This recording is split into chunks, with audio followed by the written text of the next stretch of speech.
Hello বন্ধুরা, জ্ঞানজ্যোতি coaching সেন্টারের পক্ষ থেকে তোমাদের সকলকে জানাই আরও একবার স্বাগত।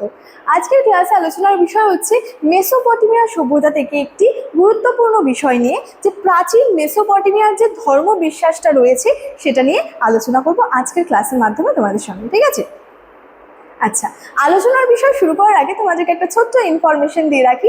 তোমরা যারা যারা ভাবছো আমাদের সঙ্গে অনলাইনে যুক্ত হবে, তারা স্ক্রিনে দুটি নাম্বার দেখতে পাচ্ছ, 7076398606 এবং 6295916282। এই নাম্বার দুটি হলো আমাদের জ্ঞানজ্যোতি কোচিং সেন্টারের অফিসিয়াল হেল্পলাইন নাম্বার। তোমরা যারা যারা ভাবছো আমাদের সঙ্গে যুক্ত হবে, যে কোনো একটি নাম্বারে যোগাযোগ করে যুক্ত হয়ে যেতে পারো। ঠিক আছে? আচ্ছা, এছাড়াও তোমাদের সেমিস্টারের কোর্স ফি সম্পর্কে একটু বলে রাখি। দেখো, তোমাদের কোর্স ফি যেটা আগে ছিল সেটা ছিল হচ্ছে 1199 রুপিস, কিন্তু এই কোর্স ফিটা এখন আর তোমাদের পে করতে হচ্ছে না। তার কারণ হলো তোমাদের জন্য একটা খুবই সুন্দর অফার রাখা হয়েছে। তোমরা কিন্তু শুধুমাত্র 99 রুপিস রেজিস্ট্রেশন ফি এর বিনিময়ে তোমাদের পুরো সেমিস্টারটা ক্লিয়ার করে নিতে পারছো। এবং এই যে একটা সুন্দর অফার রাখা হয়েছে, এই অফারটি কিন্তু শুধুমাত্র প্রথম 100 জন স্টুডেন্টসের জন্যই কিন্তু রাখা হয়েছে। অর্থাৎ সেকেন্ড সেমিস্টারের প্রথম 100 জন, ফোর্থ সেমিস্টারের প্রথম 100 জন এবং সিক্স সেমিস্টারের প্রথম 100 জন স্টুডেন্টসের জন্য এই অফারটা রাখা হয়েছে। ঠিক আছে? আচ্ছা, এই ছিল ইনফরমেশনের বিষয়। এবার আলোচনার বিষয় সরাসরি শুরু করছি। দেখো, প্রথমেই বলেছি আলোচনার বিষয় কি, প্রাচীন মেসোপটেমিয়ার ধর্ম বিশ্বাস সম্পর্কে। এক্ষেত্রে কি বলেছে দেখো, যে প্রধান দেবদেবী এবং তাদের ভূমিকা। তাহলে কি হচ্ছে, মেসোপটেমিয়ার মানুষ কিন্তু বিভিন্ন প্রাকৃতিক শক্তি এবং গুণের প্রতীক হিসেবে অসংখ্য দেবদেবীর কিন্তু আরাধনা করতেন। মেসোপটেমিয়ার ধর্মবিশ্বাস সম্পর্কে প্রথম যে বিষয়টা আমরা জানতে পারছি সেটা হচ্ছে, এই মেসোপটেমিয়ার যে মানুষেরা যারা ছিল বা মেসোপটেমিয়ার যে অধিবাসীরা ছিল, তারা কিন্তু বিভিন্ন প্রাকৃতিক শক্তি এবং অসংখ্য দেবদেবীর কিন্তু আরাধনা করতেন। ঠিক আছে? আচ্ছা, যেমন এখানে কি রয়েছে দেখো, প্রথমে রয়েছে আনু ছিল আকাশের দেবতা। ঠিক আছে? সিন ছিল চাঁদের দেবতা। তারপরে এনলিন ছিল এখানে হচ্ছে যে বাতাসের দেবতা। উটু ছিল সূর্য ও ন্যায়ের দেবতা। অর্থাৎ কি, একাধিক কিন্তু দেবদেবীর এক্ষেত্রে আমরা কিন্তু অস্তিত্ব লক্ষ্য করতে কিন্তু পারছি। এখানে কিন্তু বিভিন্ন দেবতা বা দেবীর কথা কিন্তু উল্লেখ রয়েছে, যেমন যে আকাশের দেবতা আছে, চাঁদের দেবতা, বাতাসের দেবতা, এইভাবে কিন্তু বিভিন্ন দেবতাদের কথা বা দেবীর কথা কিন্তু আমরা জানতে পারছি এই ধর্ম বিশ্বাসের ক্ষেত্রে। ঠিক আছে?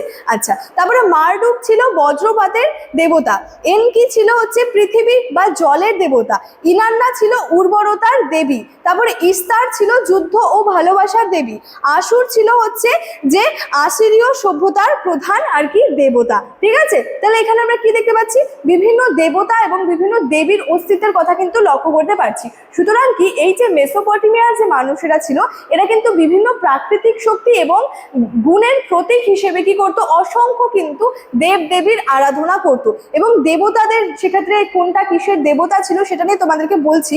যে আনু ছিল সেখানে আকাশের দেবতা, সিন ছিল চাঁদের দেবতা, তারপরে এনলিল ছিল হচ্ছে বাতাসের দেবতা, সূর্য ন্যায় বিচারের দেবতা ছিল উটু।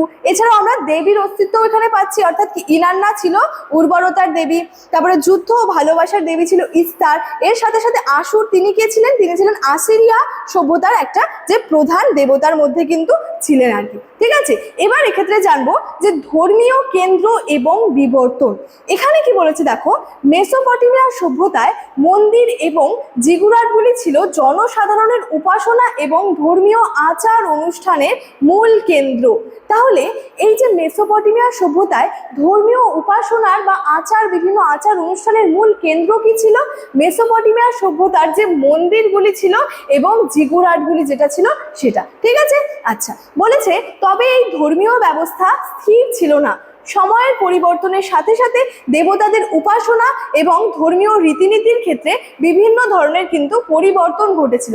অর্থাৎ সময়ের পরিবর্তনের সাথে সাথে আমরা কি দেখতে পাবো, আমরা কিন্তু বিভিন্ন পরিবর্তন লক্ষ্য করতে পারি। অর্থাৎ সময়ের সাথে সাথে বিভিন্ন জিনিসের কিন্তু পরিবর্তন ঘটে, এটাই কিন্তু সঠিকভাবে আর কি যে বলা হয়। অর্থাৎ সময়ের পরিবর্তনের সাথে সাথে এখানে কি হয়, দেবতাদের উপাসনা এবং যে ধর্মীয় রীতিনীতির ক্ষেত্রে বিভিন্ন ধরনের কিন্তু পরিবর্তন আসে এবং বৈচিত্র্যও কিন্তু চলে আসে। ঠিক আছে? এবং মেসোপটেমিয়ার সভ্যতায় এই যে মন্দিরগুলি ছিল এবং যে জিগুরাটগুলি ছিল, এগুলি মূলত কি ছিল, সেখানকার জনসাধারণের যে উপাসনা বা ধর্মীয় যে আচার অনুষ্ঠানের কিন্তু মূল কেন্দ্র বা প্রধান কেন্দ্র ছিল বলে কিন্তু বলা যায়। তাহলে দেখো মেসোপটেমিয়ার যে ধর্ম বিশ্বাস রয়েছে খুবই ছোট্ট এবং সিম্পল একটা বিষয় রয়েছে, যে সেখানের মেসোপটেমিয়ার মানুষজন বিভিন্ন প্রাকৃতিক শক্তি এবং তাদের যে গুণের প্রতীক হিসেবে অসংখ্য দেবদেবীর আরাধনা করতেন। এবং কোন কোন দেবদেবীর অস্তিত্বের কথা আমরা লক্ষ্য করতে পারছি সেটা নিয়ে মূলত তোমাদের সঙ্গে কিন্তু আজকের এই ক্লাসের মাধ্যমে ছোট্ট একটা আলোচনা করলাম। ঠিক আছে, চলো আজকের ক্লাসে আলোচনার বিষয় এতটাই। দেখা হচ্ছে পরবর্তী ক্লাসে। Thank you so much, thanks for watching.